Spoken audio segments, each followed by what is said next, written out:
وہ سنبھالا یا ماں کی ڈوریاں سنی یا حضرت کلام سنے. تو اگر آپ کو یہ بھی نہیں آتا تو پھر کوئی بھی نہیں آتا.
مگر مجھے خود شاید مزہ آ رہا ہے کہ یہ شعر میں آپ سے یاد نہیں پڑ رہا ہے. بولو صبح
ولیوں کی ان کی محنتیں ہیں، ان کی کرامتیں ہیں.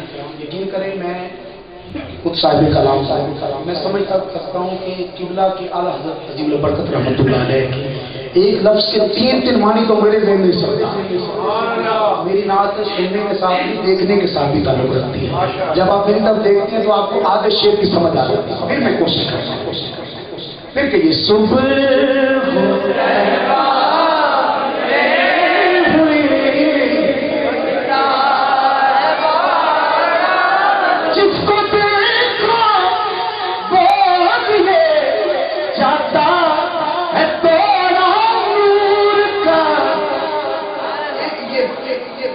ایک یہ مانو تھوڑا سا توڑ لیا لے کے چلے. ایک اور مانو جس کو دیکھو وہ یہ جاتا ہے توڑا نور کا.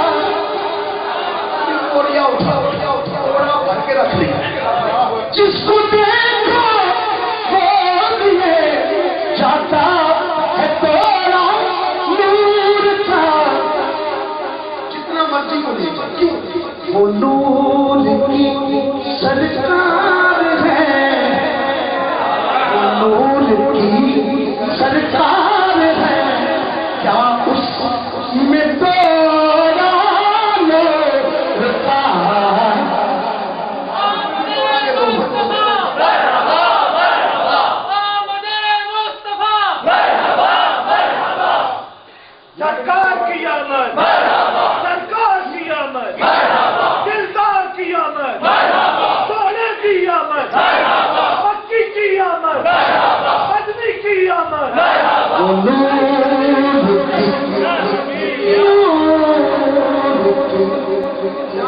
توڑا کے دو ایک تو توڑ لیا وہ کہتے ہیں کہ سمندر سے چونچ بھر لی تو سمندر کا کیا جاتا ہے، وہ نور کی سرکار ہے، کیا اس میں توڑا لیا؟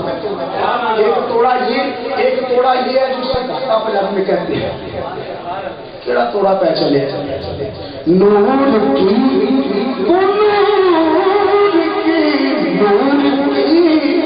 سرکار ہے کیا اس میں توڑا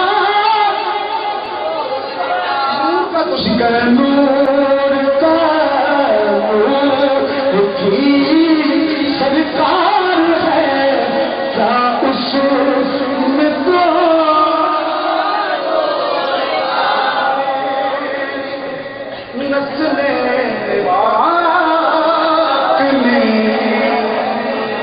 بچہ بچہ نور کا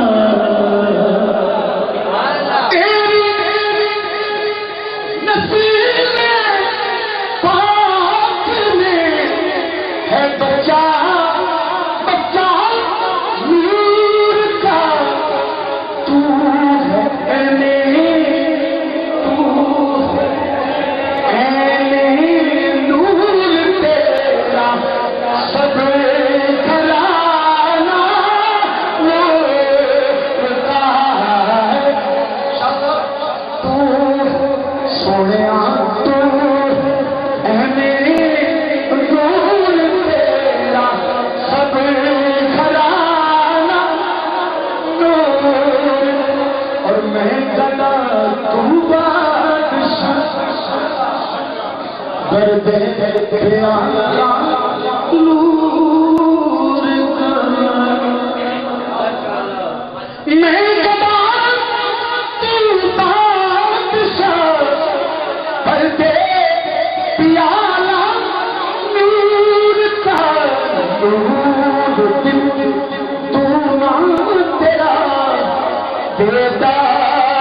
تعداد نہیں یاد بے شمار شعر تو عرب میں وقت میں جب لکھنا چاہنا جب ان کی شاعری کی قسمیں ہوتی ہیں تو جب 7 یا 8 شعر سے بڑھ جائے تو پھر اس کو قصیدہ کہا جاتا ہے۔ یہاں تک کوئی رہتا نا کہ غزل کہہ لیں آپ یا نعت کہہ لیں، نعت کی تو خیر ایک آپ لگ سکتا ہے، تو یہ غزل نظم ہوتی ہے۔ جب 7 شعروں سے 8واں شعر بسنا ہوتا ہے پھر بھی گزارا کرتے ہیں، 10 سے جب تجاوز کر جائیں پھر اس کو قصیدہ کہتا ہے۔ پھر قصیدہ کے لیے ایک شرط ہوتی ہے کہ اول سے آخر تک خیال واحد ہو، ایک خیال ہوا، اس کو جو ہے وہ قصیدہ کہتے ہیں۔ فارغ سے عظیم وقت کیا فرماتے ہیں کہ میں تو چند شعر لکھنا چاہتا تھا مگر ہو گیا اے رضا